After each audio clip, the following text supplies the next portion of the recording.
Esto es una videolectura, la pueden dejar de fondo mientras realizan otras actividades. Esto es Horus, un relato original, episodio 7, la gran presentación. Ahora vamos a ver esas manos, dijo Gideon. Primero la derecha. Nox extendió la mano derecha, sin miedo. En ese momento sus 6 nanoarañas vagabundeaban a sus anchas por la pintura en su cuarto, ocultas a plena vista. Cuando le dijeron que iban a hacerle una revisión completa, tomó las previsiones del caso. Retiró también las placas que usaba para dirigir a las arañas, unas láminas de aluminio que sonaban distinto dependiendo de cómo y con qué fuerza las golpeara. Así podía dar órdenes sin necesidad de controles, bajo el simple expediente de darse golpecitos en clave Morse. Gideon soltó la muñeca derecha y la revisó con sumo cuidado. Luego abrió la placa del brazo hasta el codo, atendiendo cada detalle, y después del codo hasta el hombro igual. Cerró todo y repitió el proceso en el brazo izquierdo.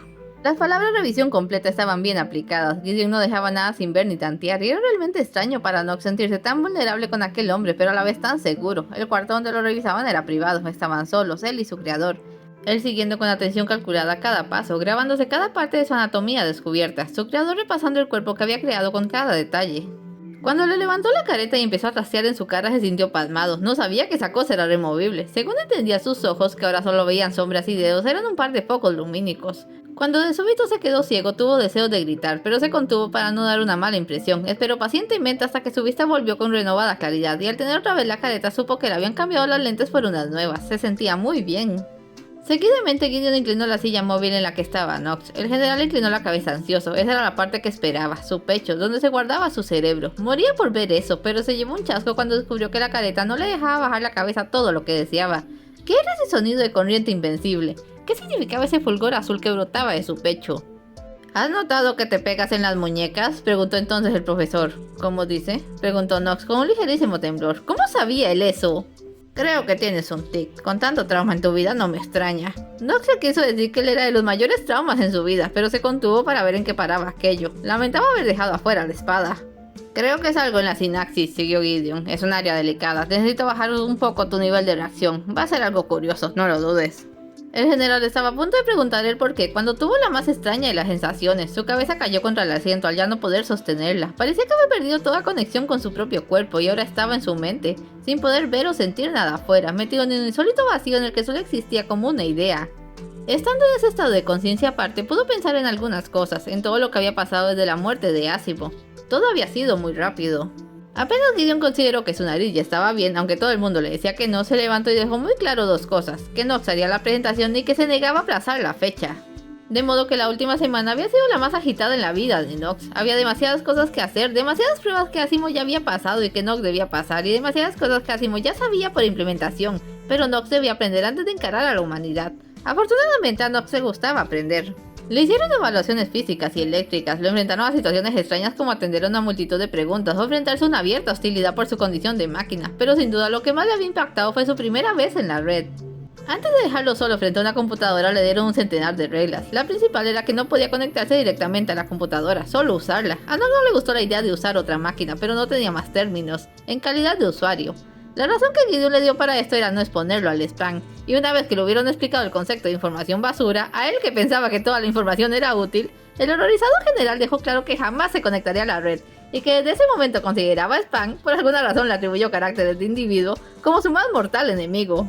Además le prohibieron abrir cualquier tipo de cuenta, entrar a cualquier tipo de chat o juego de multijugador que le pusieran en contacto con otras personas, descargar cualquier tipo de información, y en resumen que no puede ser otra cosa que ver.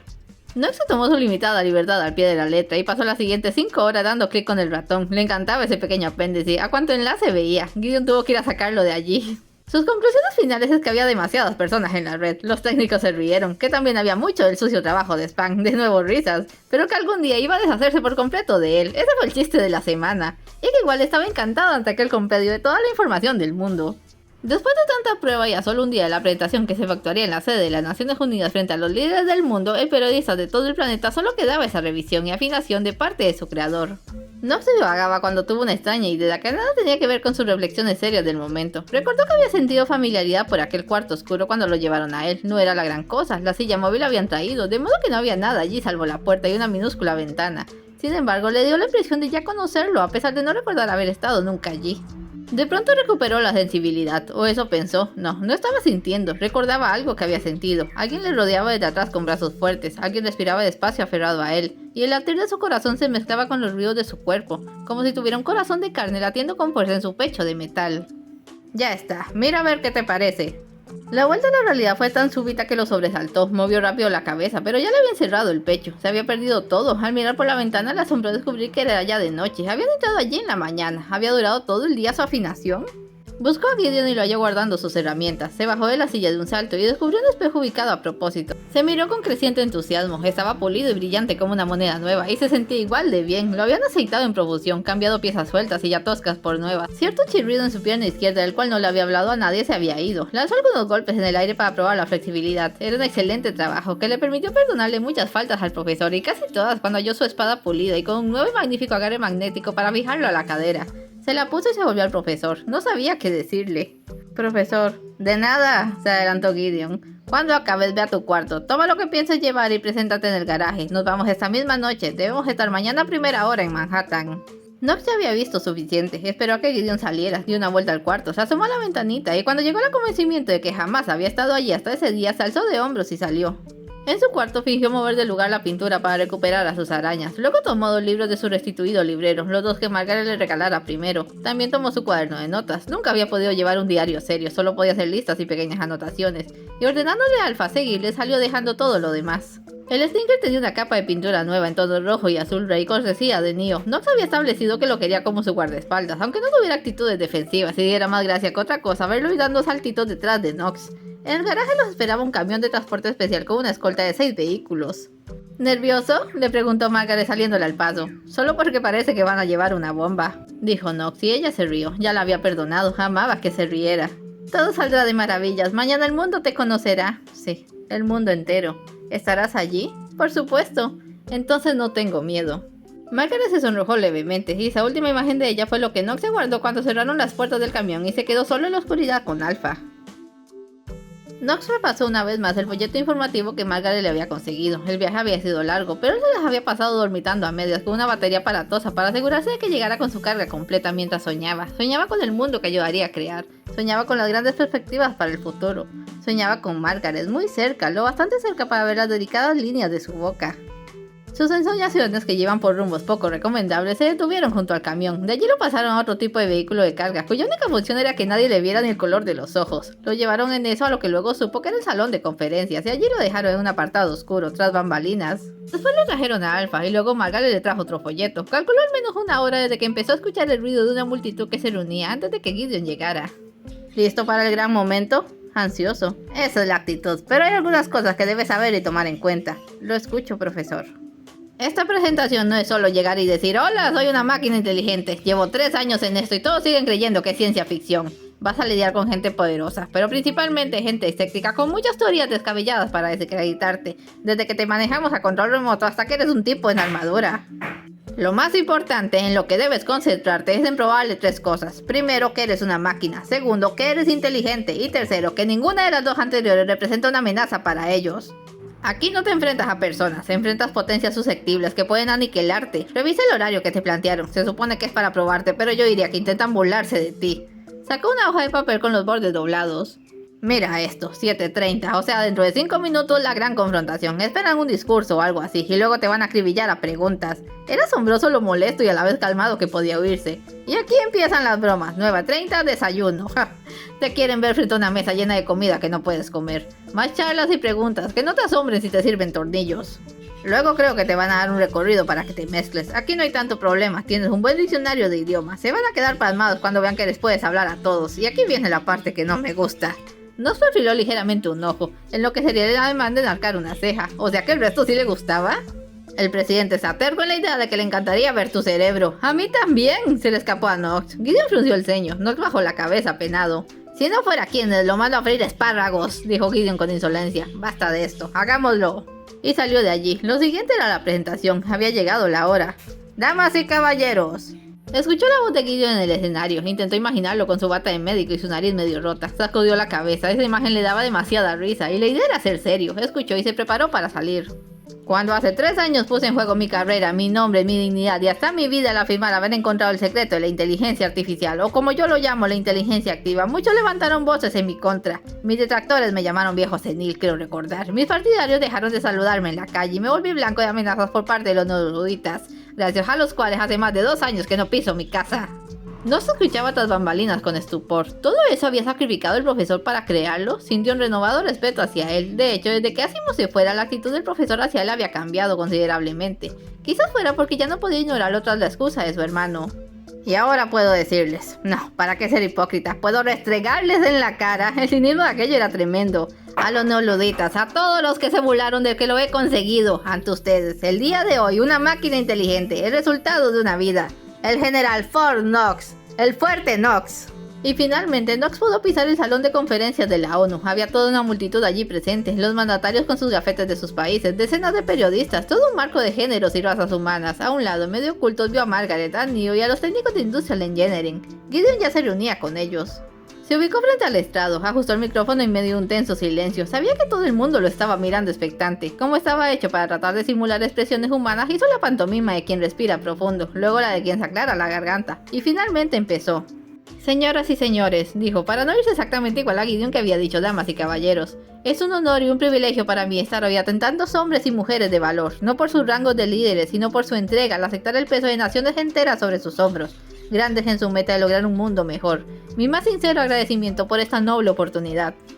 Breve silencio, lo bastante largo para que sus palabras calaran halagando a toda la audiencia. Gideon no dijo nada, pero se rió por lo bajo. Aunque nadie aplaudió, había muchas cabezas asintiendo. Knox estaba desplegando todo su carisma e ingenio. Yo deseo, siguió con un medio tono dubitativo. No, yo pido humildemente que se me deje ser parte de esa meta. Sé que tengo mucho que dar, aunque ahora no soy nadie para ustedes. Llego como el más extremo de los extranjeros, sin raza, sin nexos, sin nada que ofrecer aparte de mi triste persona y un alma dispuesta a luchar con tesón por la gloria y el éxito. Algunos se reirán de esta palabra, alma. Me han dicho que dudan de mi expediente, no los culparé. Sí, soy una máquina. Eso me consta en cada metálica fibra de mi ser. Apenas ayer me revisaron, pulieron y aceitaron. No acabo de salir de la fábrica, pero tengo un excelente mecánico. Algunas risas. Knox las tenía en la palma de su mano. Ahora la estocada final. Sí, soy una máquina, y de ello me siento tan orgulloso como lo estarán todos ustedes de sus respectivas razas. Y también me dicen que dudan de mi inteligencia. ¿Me suponen una computadora preprogramada? No, mi vida no es tan fácil. Pero eso podemos averiguarlo ahora. ¿Alguna pregunta? Y con esto, Knox saltaba a la audiencia. Había superado indemne la etapa 1, tanto que algunos mandatarios se quedaron unos segundos sin saber que seguía, pescados ellos por sorpresa. Lo está haciendo increíble, dijo Margaret. No esperaba menos, dijo Gideon. Finalmente fueron los reporteros los que empezaron. Con la primera pregunta quedó claro que los habían adoctrinado para burlarse y tratar de humillar a la máquina. Aquí, New York Times, ¿usa corriente alterna o continua? Risa de los colegas. Continua, fue la respuesta veloz. De acuerdo al sistema de recarga retroactiva creado por el profesor Gideon, cero en combustibles, todo en energía. ¿Qué películas le gustan?, preguntó un periodista alemán. Pues todavía no he visto ninguna, ¿qué me recomiendan? ¡Matrix!, gritó alguien. Todos se rieron excepto Gideon, que se dio un golpe en la cara y arrugó el rostro por el dolor en la nariz. Lo tendré en cuenta, dijo Knox, aunque no entendiera cuál era el chiste. ¿Cuál es su posición política? Tengo menos de un año de vida y ya me quieren meter en la sartén. Ahora el burlado fue el periodista. Si se refiere a si soy republicano o demócrata, la verdad es que aún no decido posición. Me considero del lado del mundo libre. ¿Tiene algún pasatiempo? La lectura me apasiona, pero le tengo tal fijación que casi podría considerarlo un deporte. ¿Quién le dio el rango de general? ¿Tiene algún certificado? Según sé, el profesor Gideon decidió mi nombre, y eso es todo lo que significa el supuesto rango. Un nombre, una palabra que ustedes interpretan de un modo y yo de otro, como sucede con los idiomas emparentados. No tengo certificados que ameriten mi rango. Si acaso eso les molesta, solo llámenme Knox. ¿De qué manufactura es?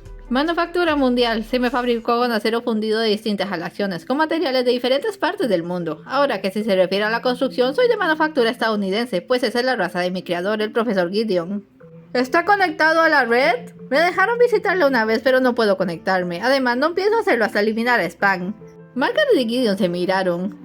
Sí le explicaste lo que era el spam, ¿verdad, G? Lo hice, con todo cuidado. Entonces, ¿qué querías? Le declaró la guerra, pero su cerebro no concibe la idea de odiar algo intangible. El spam es un concepto, no se puede odiar a un concepto, así que le puso cara. Por su lado, los periodistas ya tenían otro chiste cortesía de Knox. ¿Quién es spam? ¿No lo conocen? Es un parásito inútil que se la pasa infectando la red con información basura. ¿Se imaginan algo más vil que eso? Pero me he propuesto que llegará el día en que la red y la sociedad se vean libres de spam y su maligna influencia.